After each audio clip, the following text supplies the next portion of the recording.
అందరికీ నమస్కారం. నా పేరు Archana. Welcome to your thoughts. ఈరోజు కథ యువర్ మెయిన్ పార్ట్ 67. కార్లో వెళ్తున్నంతసేపు కూడా కాల్ ట్రై చేస్తూనే ఉన్నాడు రిషి. ఎవరి నుండి ఎలాంటి రెస్పాన్స్ లేదు. రాస్కెల్స్ ఒక్కడు లిఫ్ట్ చేయడేంటి, అసలేం జరిగింది అనుకుంటూ డైరెక్ట్గా రోహిత్ దగ్గరికి వెళ్ళాడు. ఇంటికి లాక్ వేసి ఉంది. షట్, ఎక్కడికి వెళ్ళాడు? గగన్ దగ్గరికి వెళ్ళాడు, తను లేడు. ఇక పూజ వాళ్ళ దగ్గరికి ఆగ మేఘాల మీద బయలుదేరాడు.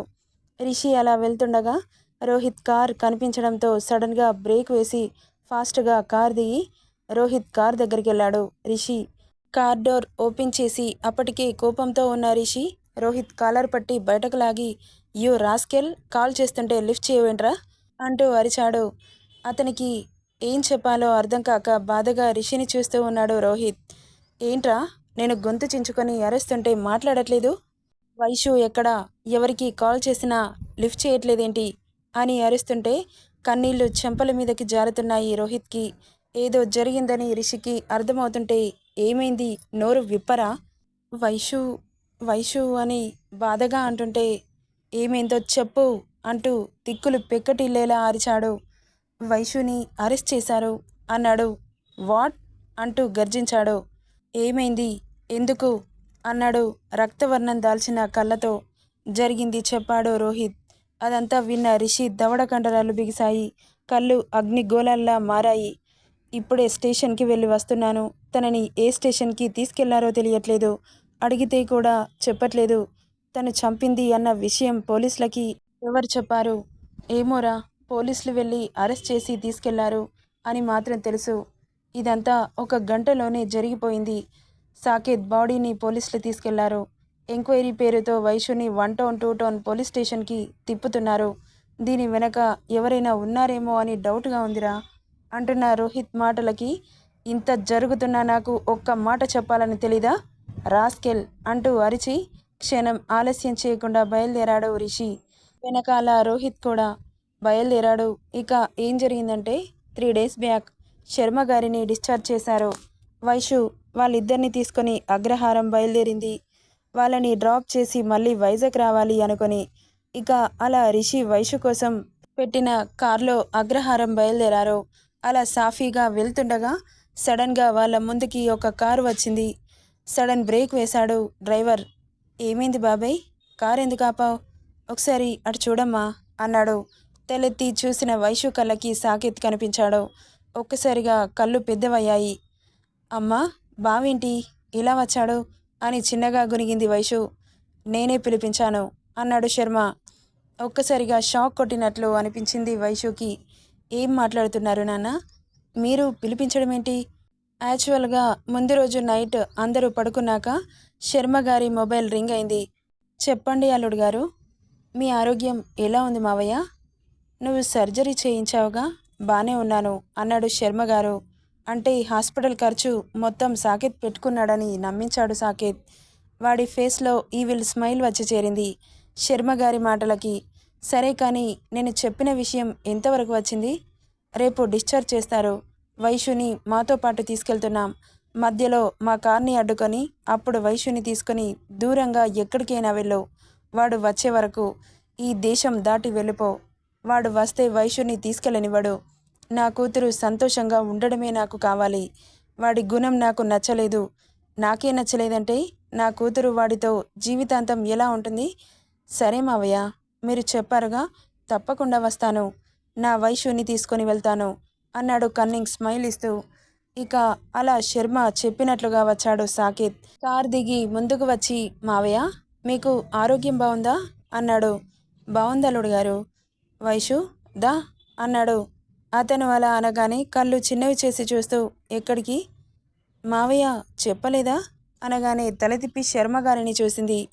ఏంటి నాన్న, ఏమంటున్నాడు? ఏం లేదమ్మా, బావతో వెళ్ళిపో. వాడు వచ్చేసరికి, లేకపోతే నీ జీవితం గుగ్గిపాలవుతుంది. వాడి చేతిలో వాడు చాలా మూర్ఖుడిలా ఉన్నాడు అంటున్న శర్మ మాటలకి, నాన్న అసలేం మాట్లాడుతున్నావు నువ్వు? ఏంటమ్మా, అర్థం కాలేదా? ఇప్పుడు నువ్వు బావతో వెళ్ళాలి. అగ్రహారం వెళ్ళిపోదామని మాతో పాటు తీసుకొచ్చింది అందుకే అంటున్న తండ్రిని కోపంగా చూస్తూ, మీకేమైనా పిచ్చా నాన్న? అవును, నాకు పిచ్చే. నా మేనల్లుడితో పెళ్లి చేయాలని నేననుకుంటే నువ్వేమో మొక్కు మొహం తెలియని వాడిని పెళ్లి చేసుకుని వచ్చావు. వైషు, నిన్ను క్షమించాలి అంటే ఈ ఒక్క అవకాశం నీకు ఇస్తున్నాను. ఇప్పుడు బావతో వెళ్ళిపో. ఒక మంచి ముహూర్తం చూసి నేనే పెళ్లి జరిపిస్తాను. వాడు వచ్చాడంటే బ్రతకనివ్వడు అంటున్న శర్మని అసహనంగా చూస్తూ, అసలు నువ్వు తండ్రివేనా? ఎందుకిలా నీ కూతురి జీవితాన్ని నాశనం చేస్తున్నావు? వైషు అంటూ అరిచాడు. అరవకు, నిన్ను చూస్తుంటే నాకు సిగ్గేస్తుంది నాన్న. నువ్వు ఎప్పటికైనా నన్ను నా భర్తని యాక్సెప్ట్ చేస్తావనుకున్నాను, కానీ ఇంత చీప్గా ఆలోచిస్తావనుకోలేదు. మావయ్య, ఏంటి తొక్కలో డిస్కషన్ అంటూ వైషు ఉన్న వైపు డోర్ ఓపెన్ చేశాడు సాకేత్. గుడ్లు ఉరిమి చూస్తూ ఉంది వైషు. ఏమైంది వైషు, అలా చూస్తున్నావు? పద, లేట్ అవుతుంది అంటూ సాకేత్ చెయ్యి పట్టుకోగానే విసిరి కొట్టింది. ఏంటి ఎక్కువ చేస్తున్నావు అంటూ వైషు చెంపపై ఒక్కటిచ్చాడు సాకేత్. అలా కొట్టగానే అందరూ షాక్ కొట్టినట్లు చూస్తూ ఉండిపోయారు. అల్లుడు గారు అన్నాడు శర్మ. ఆపు అన్నట్లు చెయ్యి చూపించి వైషు చెయ్యి పట్టి బయటకు లాగి, డ్రైవర్ వాళ్ళని ఇక్కడ నుండి అగ్రహారం తీసుకెళ్ళు అన్నాడు. అల్లుడు గారు, అసలేం చేస్తున్నారు మీరు అంటూ అరుస్తున్నాడు శర్మ. నీ కూతుర్ని బ్రతిలాడితే రాదు మావయ్య, అందుకే లాక్కుపోతున్నాను. అది కాదు అల్లుడు గారు, తనకి మంచిగా చెప్పి ఒప్పించి తీసుకెళ్ళు అన్నాడు శర్మ. నీ కూతుర్ని ఎంత బుజ్జగించినా అది నాతో రాదు. వైషు, మొండి చేయకుండా బావతో వెళ్ళు. నాన్నగారు, అసలేం మాట్లాడుతున్నారు మీరు? ఛీ, మీరిలా చేస్తారని అనుకోలేదు. పెళ్ళైన ఆడపిల్లని వేరే మగాడితో పంపించడానికి మీకు కొంచెం కూడా సిగ్గుగా అనిపించట్లేదా? వైషు అంటూ అరిచాడు. అరవకండి, నాకు పెళ్ళైంది, నాకు మొగుడున్నాడు. వేరే మగాడు నాకెందుకు? మీరు అనుకుంటున్నారుగా నేను నా భర్తతో కలవలేదు అని. మేమిద్దరం ఎప్పుడో కలిసిపోయాం. ఇప్పుడు ఎలా తీసుకెళ్తావు అంటున్న వైషు చెంప చెల్లుమంది. మళ్ళీ సాకేత్ చేతిలో సాకేత్ అంటూ అరిచింది భ్రమరాంబ. ఏంటత్తా, కోపం వస్తుందా? అసలు ఏం చేస్తున్నావు నువ్వు? పెళ్ళైన ఆడపిల్లని అలా తీసుకెళ్ళడానికి హక్కెవరిచ్చారు? అదేంటత్తా అలా అంటావు? నాకు దానికి ఎంగేజ్మెంట్ అయింది. ఎవరి హక్కు ఇవ్వాల్సిన అవసరం నాకేంటి? అది నా మరదలు, నేనేమైనా చేసుకుంటాను. అది పెళ్ళి కాకముందు, ఇప్పుడు దానికి పెళ్ళయింది. మనకు చెప్పకుండా పెళ్లి చేసుకుందత్తా. ఎలా చేసుకుంటే ఏంటి? పెళ్ళి జరిగింది కదా. ఇప్పుడు తనని వదిలేసేయ్. ఆయన లేని టైం చూసి ఇలా దాడి చేయడం పద్ధతి కాదు అంటున్న భ్రమరాంబ మాటలకి, అత్తా, నువ్వు నోరు మూసుకో. డ్రైవర్, వాళ్ళని ఇక్కడి నుండి తీసుకెళ్ళు అంటూ తన కారులో బలవంతంగా ఎక్కిస్తుండగా, అల్లుడు గారు, నేను తనకి నచ్చజెప్పి మీతో పంపిస్తాను, తనని వదిలేయండి అంటూ వచ్చాడు శర్మ. ఇక అప్పటికే కోపంలో విచక్షణ కోల్పోయిన సాకేత్ ఏం చేస్తున్నాడో కూడా అర్థం కాకపోతుంటే శర్మని ఒక్క తోపు తోశాడు. అలా తోయగానే అప్పటికే వీక్గా ఉన్న అతను వెళ్ళి కార్ బ్యానెట్కి తుల్లిపడ్డాడు. తల తిప్పి చూసిన వైషు నాన్న అంటూ అరిచి సాకేత్ని గట్టిగా వెనక్కి తోసి కింద పడ్డ శర్మని పట్టుకుంది. రేయ్, నువ్వసలు మనిషివా పశువా? ఎందుకిలా చేస్తున్నావు అని తిరగబడుతున్న వైషు దగ్గరికి వచ్చి ఆమె రెక్కపట్టి లాక్కొచ్చి కారులో కుదేస్తుండగా వైషు కత్తి తీసి సాకేత్కి చూపించింది. అలా అయినా భయపడతాడేమో అని. కానీ భయపడకపోగా రాక్షసంగా నవ్వుతూ, ఏంటి చంపేస్తావా అని ఆమె చేతిని పట్టుకోబోతే దొరకకుండా పక్కకు తప్పుకుంది. వైషు దగ్గరికి కత్తి ఎలా వచ్చిందంటే, తనకి మరీ మరీ జాగ్రత్తలు చెప్పి నేను నిన్ను ఎంత ప్రొటెక్ట్ చేసినా సాకేత్ మళ్ళీ వస్తాడు. ఆ విషయం నాకు తెలుసు. ఈ నైఫ్ ఎప్పటికీ నీ దగ్గరే ఉంచుకో. పరిస్థితిలో చేయి జారిపోయినప్పుడు ఆ క్షణం వాడిని చంపేసేయి. నీకేం కాకుండా నేను చూసుకుంటాను అని చెప్పి వైషు చేతిలో నైఫ్ పెట్టాడు రిషి. ఇక అప్పటికే రాక్షస రూపం దాల్చిన సాకేత్ వైషుని ఎలాగైనా అనుభవించాలని వెర్రిగా నవ్వుతూ ఆమె చీర కొంగు పట్టి గట్టిగా లాగాడు. రిషి పెట్టిన డ్రైవర్ ఇదంతా సినిమా చూసినట్లు చూస్తూ ఉన్నాడు. రేయ్, వదలరా నా కూతుర్ని అంటూ పరిగెత్తుకుంటూ వచ్చి సాకేత్ని దూరం తోసి భ్రమరాంబ చీర కప్పింది వైషుకి. కానీ వాడి బలం ముందు వాళ్ళ బలం ఏం సరిపోతుంది? భ్రమరాంబని ఒక్క తోపు తోశాడు. వెళ్ళి అవతల పడింది.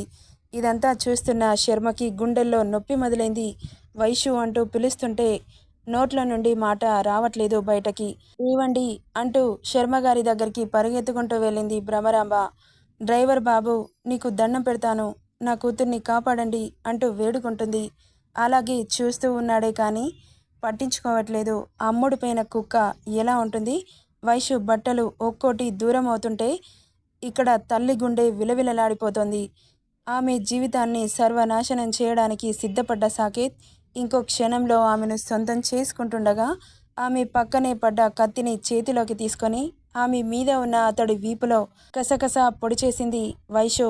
ఆ అంటూ అక్కడే ప్రాణాలు విడిచాడు సాకేత్. వాడిని దూరం తోసి మోకాళ్లలో తల దూర్చి ఏడుస్తూ ఉంది వైషు. వైషు అన్న అరుపుకి ఈ లోకంలోకి వచ్చి చూసింది. అప్పటికే ప్రాణాలతో కొట్టుమిట్టాడుతున్న శర్మగారిని చూసి పరిగెత్తుకుంటూ ఆయన్ని చేరింది. పోలీసులు వైషుని చుట్టుముట్టారు. "యు ఆర్ అండర్ అరెస్ట్" అన్నారు. శర్మగారు ఎప్పుడో స్పృహ కోల్పోతే నా తండ్రిని హాస్పిటల్లో జాయిన్ చేయించండి అని వేడుకుంది వైషు. నెక్స్ట్ ఏం జరుగుతుందో నెక్స్ట్ పార్ట్లో చూద్దాం. ఈ స్టోరీ ఎలా ఉందో కామెంట్ చేయండి friends. Thank you for listening.